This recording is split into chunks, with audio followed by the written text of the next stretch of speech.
Imagine this. You wake up one morning and the headlines scream that the U.S. government, led by Donald Trump, is on a mission to stockpile as much Bitcoin as they can. Did you see the headlines now? Breaking news. Trump races to secure Bitcoin reserves to save America. This is what a lot of people think is going on right now. And whether that's true or not, it's too early to tell. But one thing is for sure, that the United States government needs Bitcoin to succeed, or else this debt Ponzi scheme comes to an end. Let's talk about that one.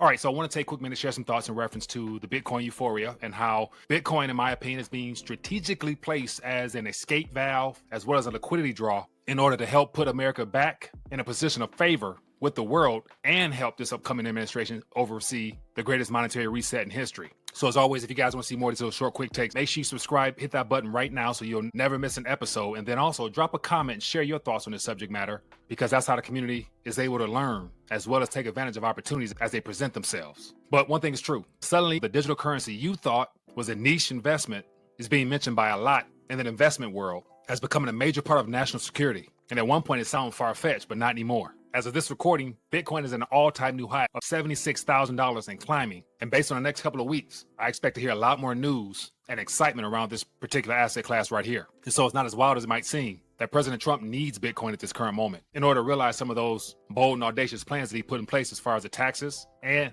as well as turning our country around to make America great again. So we're talking about an unexpected shift in policy, what some might consider a new arms race and a finite resource that could set off a global scramble. So the question is, why Trump's 180-degree turn on Bitcoin? For starters, I can give you 36 trillion reasons why the hole that the United States government is in needs as many distractions as well as diversion tactics as they can. And I say that because, as I mentioned earlier, it's my opinion that Bitcoin has been strategically placed in this current monetary reset for the purpose of drawing attention away from our national debt, because the price of a Bitcoin is denominated in the very same currency that's imploding right now. And so what better way to get people on board with the idea of this transition other than to have them siphon their life savings, retirement funds, and their investment portfolio into this new asset class that's getting all the momentum as well as the attention. And one of the many reasons to position Bitcoin as a go-to asset is because of the amount of currency as far as physical paper cash that's been created to this point as a part of Trump's strategic plans to bring it back into the system via Bitcoin.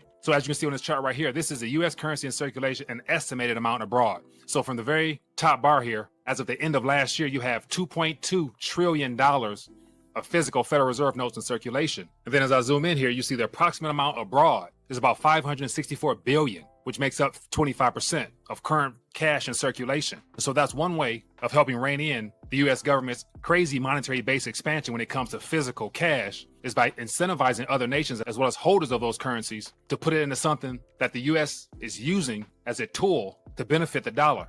And so next I want to talk about Trump's turnaround. And it wasn't to the latter point of his candidacy that he becomes somewhat of a Bitcoin president, because during his first term, he called it a scam and warned people against using it. But now that's completely different. And what he showed us at the Bitcoin conference with the idea of creating a strategic national crypto stockpile and, quote, never selling your Bitcoin, lets us know that this was a part of the plan well before now. And as of right now, with the betting markets on Polymarket, people are placing bets. And as of right now, there's a 27% chance that people believe that this actual national Bitcoin reserve will actually come to fruition by April 29th, 2025. So all that being said, it's becoming more obvious that because the people are in favor of Bitcoin, the government has to acknowledge and recognize the fact that Bitcoin is something that they should use for their own advantage as well. And now that Congress has the House and the Senate, you can believe that there's going to be more bipartisanship on how to bring this strategic Bitcoin reserve into reality. And with people like Senator Loomis spearheading his efforts, it's good to say that more people are going to start paying attention to her Bitcoin Act that she's put out there as potential legislation that could lead the charge. And so that begs the question, what exactly is the Bitcoin Act? The Bitcoin Act is labeled as the Boosting Innovation and Technology and Competitiveness Through Optimized Investment Nationwide Act. That's definitely a mouthful, but basically it would direct the U.S. Treasury to purchase 1 million Bitcoin over a 5-year period, which would amount to the national government acquiring 200,000 Bitcoin per year. So the question is, where exactly would our currency come from?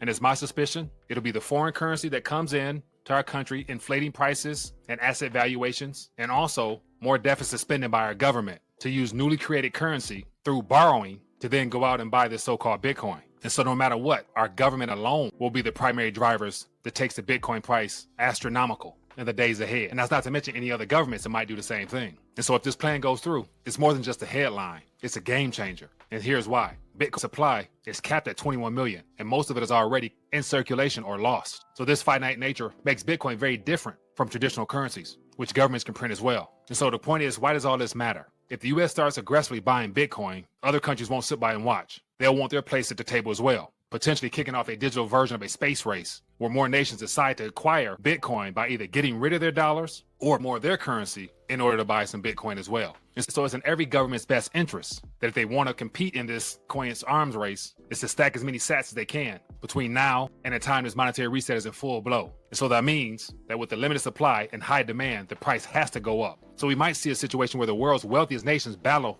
for who holds the most Bitcoin. And that's the kind of scenario that could send prices soaring and reshape the financial power structure altogether. And one thing I think people are not really paying attention to is the scarcity side of things. When it comes to BTC specifically, it's the scarcity that intrigues both the retail investor as well as the institutional investor. And so if you're a seasoned crypto investor, the concept of Bitcoin scarcity might be common knowledge to you, but the average Joe and Jane who don't realize the issues that they're facing with their national currencies have yet to realize the fact that Bitcoin could be that tool to help them absorb some of this that's coming in the days ahead. And that liquidity can help them prolong as well as preserve some purchasing power and allow them to acquire real world goods before inflation really takes off. A supply crunch is coming. And here's some pros versus cons as to why that's important.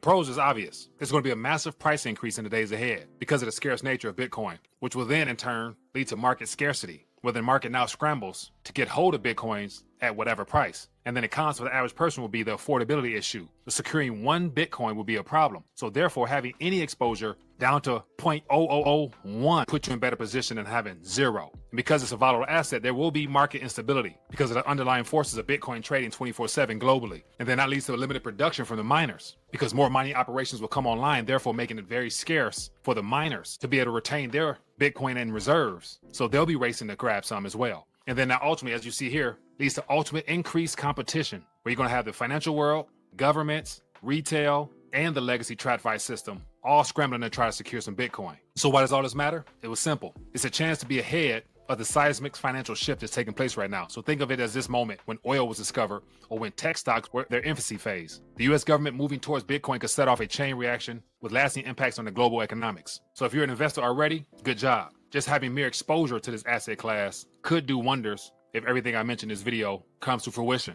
And if you're not an investor, then in my personal opinion, it might be worth your while percent of Bitcoin, which at this current amount today is just $76, give or take some change. So for less than $100, you can get exposure to this asset class that the governments as well as retail and everybody and their mother are going to be racing to. And if Bitcoin goes to $1 million, you'll be in a much better position having done that than not. But anyway, just taking a minute to share some thoughts. Curious to hear what you guys think. If you found value, as always, hit that thumbs up button. Make sure you subscribe, join the community, and share your thoughts below so we can get some dialogue back and forth. And other than that, look forward to reading your comments. I'll catch you guys later.